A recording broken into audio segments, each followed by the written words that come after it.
The apartment had been empty for years, or at least that's what everyone in the building said when Daniel asked about it. "Nobody stays there long," the landlord muttered, avoiding eye contact as he handed over the keys. "Old place, pipes make noise." Daniel didn't mind noise. Noise meant something was alive. Silence was worse, and after the divorce, silence had become unbearable. So he took the apartment on the 4th floor at the end of a narrow hallway that always smelled faintly of damp plaster and something metallic, like old coins pressed too long into a sweaty palm. The first thing he noticed when he unlocked the door was how cold it felt inside, even though it was early summer. The air didn't just feel cool, it felt stale, unmoving, like it had been sealed in place for years and resented being disturbed. He stepped in, set his bags down, and listened. The building creaked around him.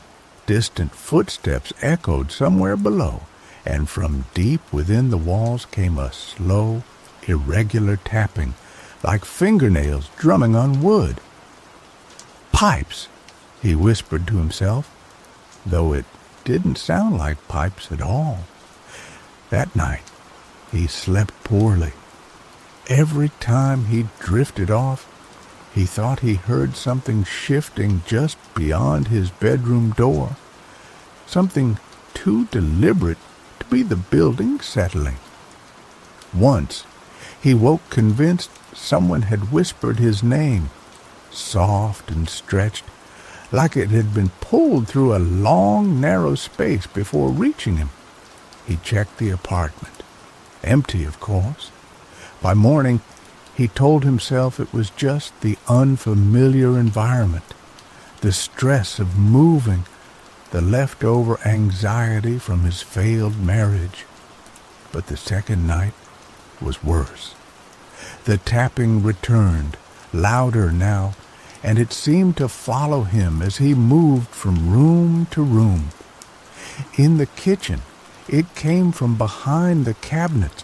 In the living room, it echoed faintly from inside the walls. In the bedroom, it settled just beneath the floorboards, directly under his bed. He tried to ignore it, putting on headphones, playing music loud enough to drown everything out. But sometime after midnight, the music cut out. Not faded, cut abruptly, mid-song. And in the silence that followed, the tapping stopped too. For a moment, there was nothing. Then came a single slow knock from inside the closet. Daniel sat up, heart hammering, staring at the closed door.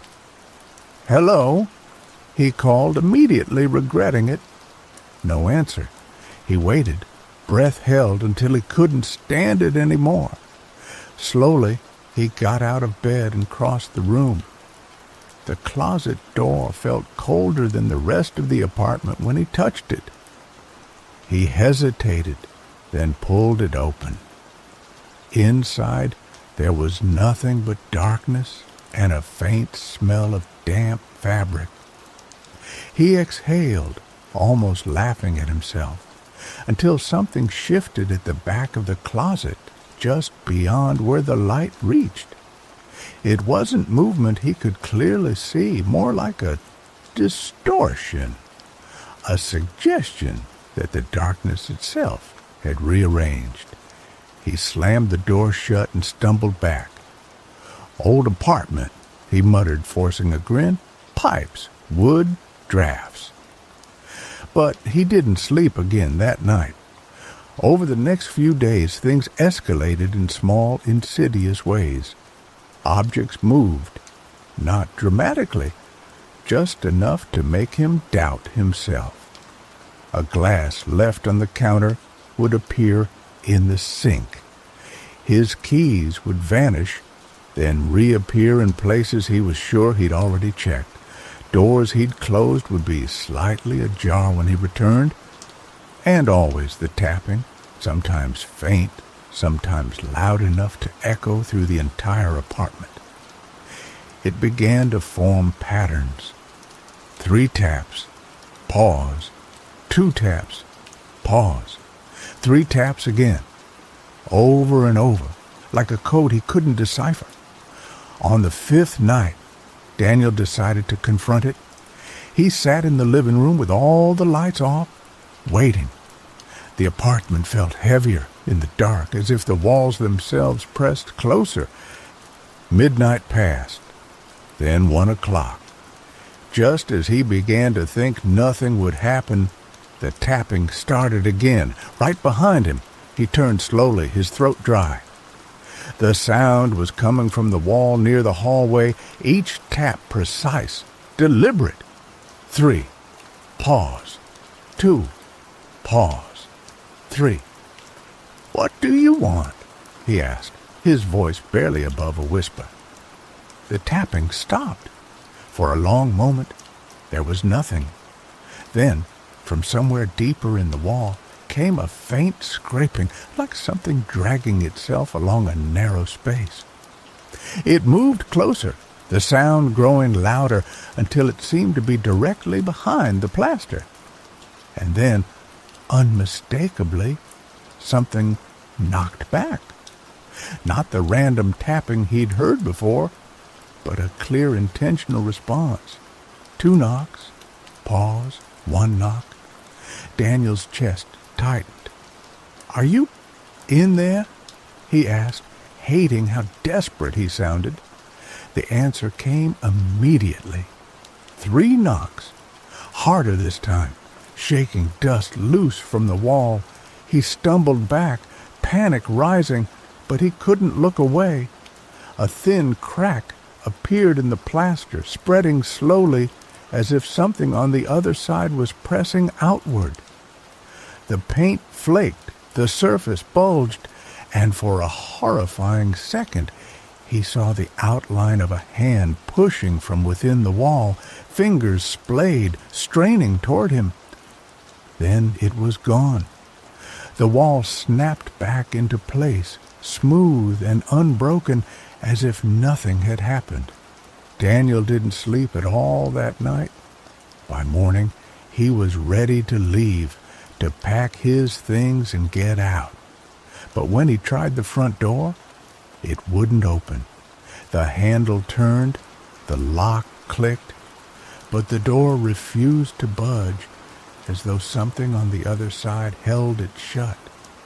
He tried the windows next, but they were stuck too, sealed tight, despite the lack of any visible obstruction. Panic set in fully then. He grabbed his phone to call for help, but there was no signal, not even a flicker. The apartment had become a sealed box.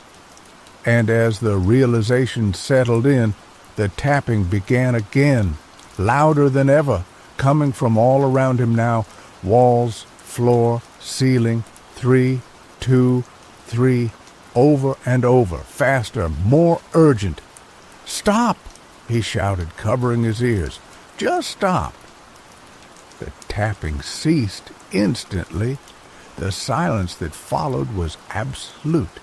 And then, from directly behind him, a voice whispered, "You answered." Daniel froze.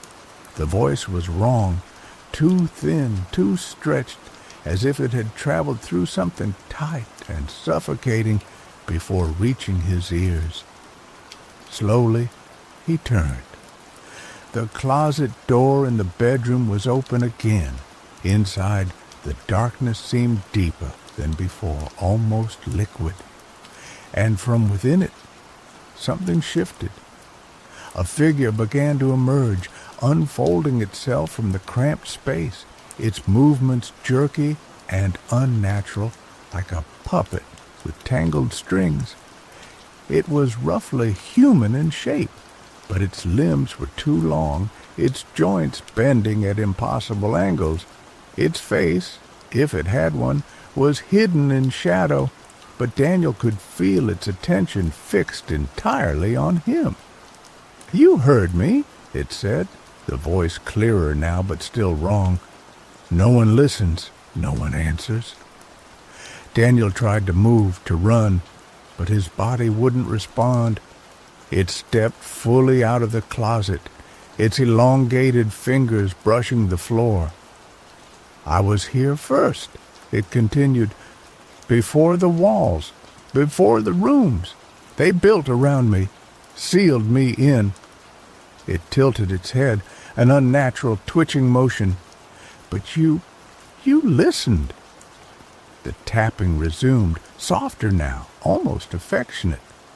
"3, 2, 3, you answered." Daniel found his voice, though it came out as a hoarse whisper. What do you want?" The figure paused as if considering the question. Then, slowly, it began to smile, or at least the shadows where its face should be shifted into something resembling a grin. "Space," it said. "Room to move." The walls creaked loudly then, a deep, groaning sound that reverberated through the apartment. Cracks spread across the ceiling, the floorboards warped, and the air grew even colder. "And now," the figure continued, taking a step closer, "you'll make it." Daniel finally broke free of his paralysis, turning and sprinting toward the door. He threw himself against it, pounding, screaming for help, but the hallway beyond remained silent. Behind him, the scraping sound returned, louder, closer. He turned just in time to see the wall bulge outward again, that same hand-shaped distortion pressing through, but this time it didn't stop. The plaster split open, and something forced its way out, pale and elongated, joining the figure already in the room. Then another crack appeared, and another. The apartment wasn't containing whatever this was. It was breaking open, releasing it. The last thing Daniel heard before everything went dark was the tapping, no longer from the walls, but from inside his own chest. 3, 2, 3, and then silence. The silence didn't last. It never does in places like that. At first, there was nothing but darkness, thick, suffocating, the kind that presses against your eyes even when they're open. Daniel couldn't tell if he was alive, unconscious, or something worse. Time lost meaning. Seconds stretched into something vast and shapeless. Then came the sound again, not from the walls this time, not from the floor, from inside him. 3, pause. 2, pause. 3. His chest jerked with each pattern, as if his heart had been replaced by something that didn't quite understand how a heart should work. He gasped, and suddenly air rushed back into his lungs like he'd been underwater. The apartment snapped back into view, but it wasn't the same. The walls looked thinner, almost translucent in places, as if they were stretched skin instead of plaster. Shapes moved behind them, slow and deliberate, pressing outward before sliding away again. The ceiling sagged slightly, bowing downward like it was breathing. Daniel staggered to his feet, clutching his chest. The tapping inside him continued, steady and unrelenting. "No," he whispered. "No, no, no. It's better this way," the voice said, now right beside his ear. He spun around, but the figure wasn't standing in the room anymore. Instead, its outline appeared faintly within the wall itself, like something submerged just beneath the surface, its elongated limbs traced along the inside of the apartment, moving through the structure as if the walls were nothing more than water. "You made space," it continued. "You opened it." The cracks in the walls widened slightly, and from within them came more of those pale, stretched shapes. Hands, arms, fragments of something incomplete. They didn't fully emerge, just pressed and twisted against the boundaries, testing them. Daniel stumbled toward the kitchen, desperate for anything that made sense. The counter was still there. The sink, the glass he'd used days ago, but now it was filled with a dark, viscous liquid that rippled even though nothing touched it. He backed away. The tapping in his chest grew louder. 3, 2, 3, faster now, urgent. He pressed his hands against his sternum as if he could stop it, but the rhythm only intensified. "What did you do to me?" he shouted. The answer came from everywhere at once. "You listened." The apartment shifted violently, the floor tilting just slightly before settling again. A deep cracking sound echoed from above, and a long fracture split across the ceiling. Something long and thin slid through the opening, an arm, impossibly jointed, dragging itself into view before retreating again. Daniel realized then that the apartment wasn't just breaking. It was thinning. The barrier between whatever was inside the walls and the space he occupied was dissolving, and he was part of that process. He ran to the bathroom, slamming the door behind him. For a brief moment, the smaller space felt safer, contained, real. He gripped the edges of the sink and looked into the mirror. At first, he saw himself, pale, shaking, eyes wide with terror. Then the reflection lagged, just for a second. He moved his head slightly, and the reflection followed a fraction too late. His breath caught. Slowly, the reflection smiled. Daniel did not. He stumbled back, hitting the door. The version of him in the mirror tilted its head, mimicking the unnatural motion he'd seen before. Then, very slowly, it raised its hand and tapped against the inside of the glass. 3, 2, 3. The sound echoed not from the mirror, but from inside his skull. "You're the door now," the reflection said, though Daniel's lips remained still. "It's easier from your side." The glass began to crack, thin fractures spreading outward from where the reflection's fingers pressed.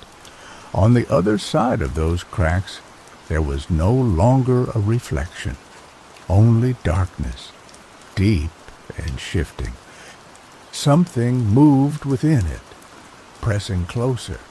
Daniel turned and yanked the bathroom door open, stumbling back into the apartment. But it had changed again. The hallway was longer now, stretching far beyond what should have been possible. Doors lined the sides, dozens of them, all identical, all slightly ajar. From each one came faint sounds, tapping, whispering, scratching. He backed away, shaking his head. "This isn't real," he said over and over. "This isn't real." "It is now," the voice replied. One of the doors creaked open wider. Inside was his bedroom, or something like it. The bed was there, but it was pressed against the wall at an unnatural angle, half sunken into it. The closet door hung open, and darkness spilled out like thick smoke. From within that darkness, the figure stepped out again, taller now, its limbs stretching further than before. "You gave us space," it said, "and we're growing." The tapping in Daniel's chest became frantic. 3, 2, 3, 3, 2, 3, 3, 2, losing its pattern, becoming chaotic. Pain shot through him sharp and deep. He fell to his knees, gasping. The figure approached slowly, each movement accompanied by the soft, wet sound of something shifting inside the walls around it. "Don't fight it," it murmured. "It's already happening." Daniel looked down at his hands and screamed. His skin wasn't right. It looked too thin, too tight, as if something beneath it was pressing outward. His fingers twitched involuntarily, bending slightly at angles they shouldn't. The tapping wasn't just in his chest anymore. It was in his arms, his legs, his skull. 3, 2, 3, everywhere. "You're making more room," the figure said softly, from the inside. The walls pulsed in response, bulging and contracting like a living thing. The cracks spread further, and now shapes began to slip through more freely, partial forms dragging themselves into the apartment before dissolving and reforming elsewhere. Daniel tried to crawl backward, but his body didn't respond the way he expected. His limbs felt wrong, delayed, like they belonged to something else that was still learning how to use them. "Please," he gasped, "stop." The figure crouched in front of him, its unseen face inches from his own. "No one stopped for me," it said. "No one listened." It reached out, its long fingers brushing against his chest. The tapping stopped instantly. For a moment there was blessed silence. Then, slowly, the figure pressed inward. Daniel felt something give beneath his ribs, not breaking, but opening, a hollow space forming where there shouldn't be one. The tapping resumed, but deeper now, echoing from within that new emptiness. The figure straightened. "There," it said, "more space." The apartment responded violently. The walls split wide open, no longer hiding what was inside. The hallway collapsed into something vast and impossible, stretching into darkness, filled with shifting shapes and endless movement. The doors multiplied, spreading out in all directions, each one leading somewhere wrong. Daniel tried to scream, but no sound came out. His body was changing too quickly now, stretching, thinning, becoming something that could fit into places it never could before. His vision fractured, splitting into angles that didn't make sense, and through it all, the tapping continued. 3, 2, 3, a signal, a call, and now an answer. The last coherent thought he had was the realization that the apartment had never been haunted. It had been a container, a boundary, something meant to keep whatever was inside from spreading. And he had opened it. The figure's voice echoed one final time, no longer separate from him, but woven into the rhythm inside his body. "Now you understand," it said. "Now you can help us grow." Somewhere, far beyond the warped remains of the apartment, a new tenant stood in the hallway, key in hand, hesitating in front of the door. From the other side came a faint sound. 3, pause, 2, pause, 3. Just enough to be heard, just enough to be answered. The new tenant hesitated only a moment before unlocking the door. The hallway behind them remained quiet, ordinary, untouched by whatever waited on the other side. That was the trick of the place. It never showed itself all at once. It waited. It listened. It learned. The door creaked open slowly, revealing what looked at first glance like a perfectly normal apartment. Clean walls, still air, a faint chill that could be explained away by poor insulation. Nothing obvious, nothing wrong. But as the tenant stepped inside, closing the door behind them, the silence settled too quickly, too completely. It wasn't the absence of sound. It was the absence of everything. Like the world outside had been muted, sealed away, and somewhere deep within that silence, something shifted. Not in the walls, not in the floor, but closer, watching, waiting. The tenant set their bag down, glancing around with mild curiosity. "Hello?" they called, half laughing at themselves. No answer. Of course not. There never was. Not yet. The apartment needed time. It always did. Because it wasn't just the space anymore. It was learning how to be subtle.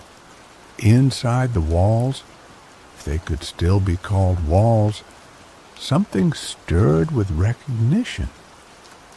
Daniel wasn't Daniel anymore, not in any way that mattered, but something of him remained, stretched thin across the structure, woven into its shape.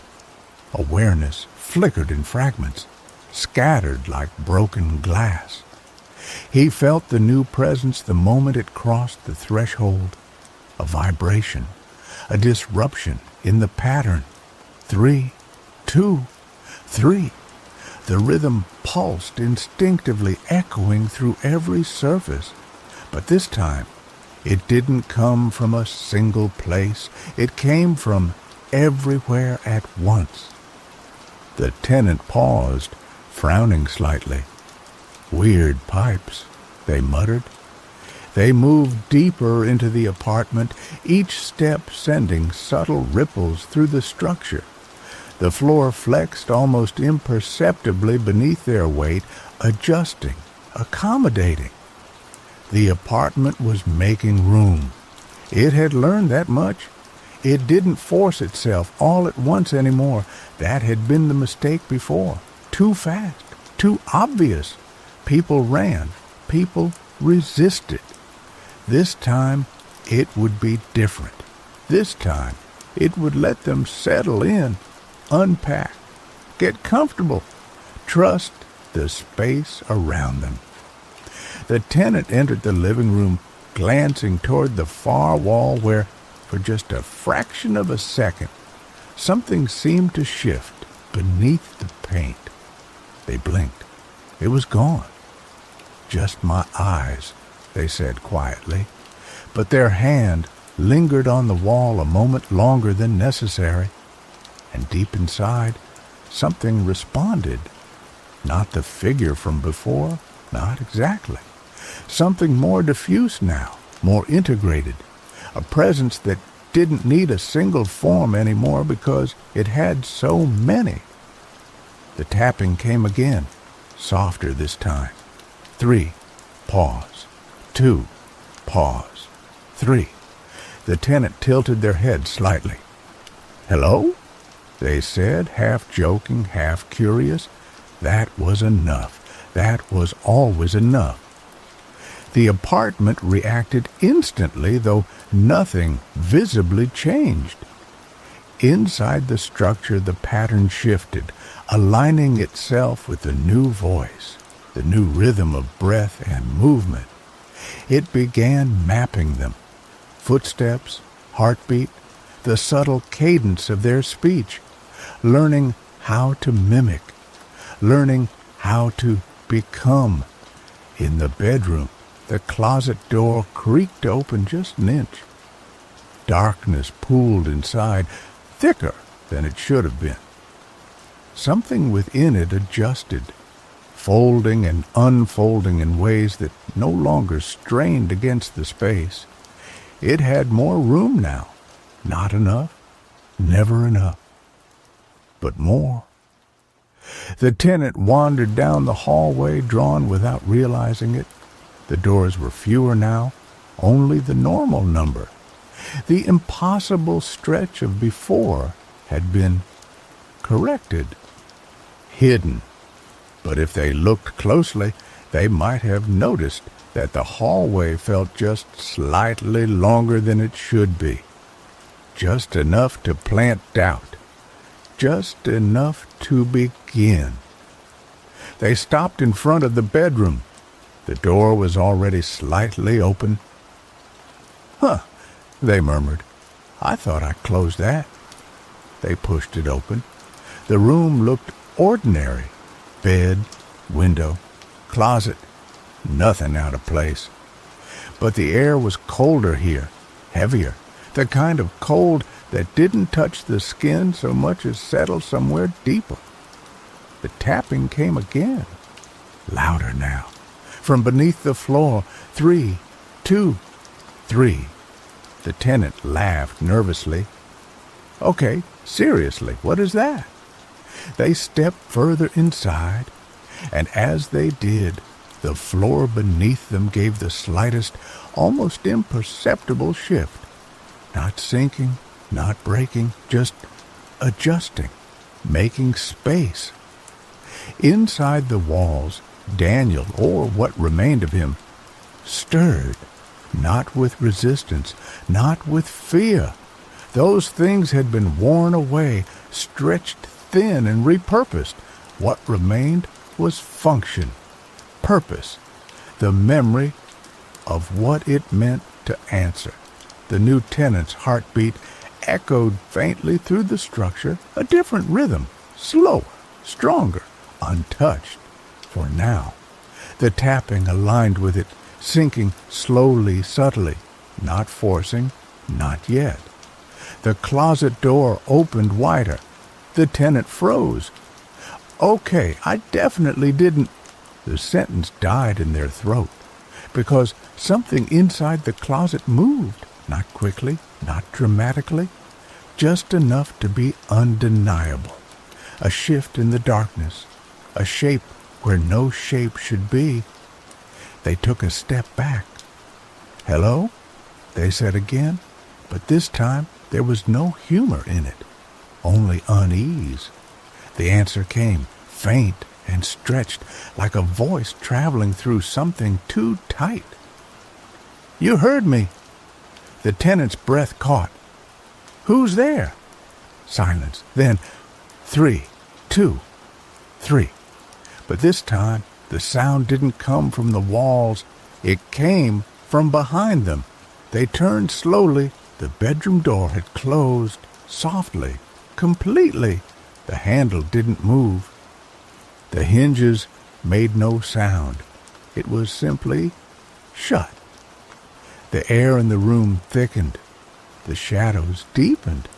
And from somewhere within the apartment, not one place, but all of them at once, came the slow, deliberate sound of something beginning to move, not trapped anymore, not contained, growing, learning, waiting to be answered again.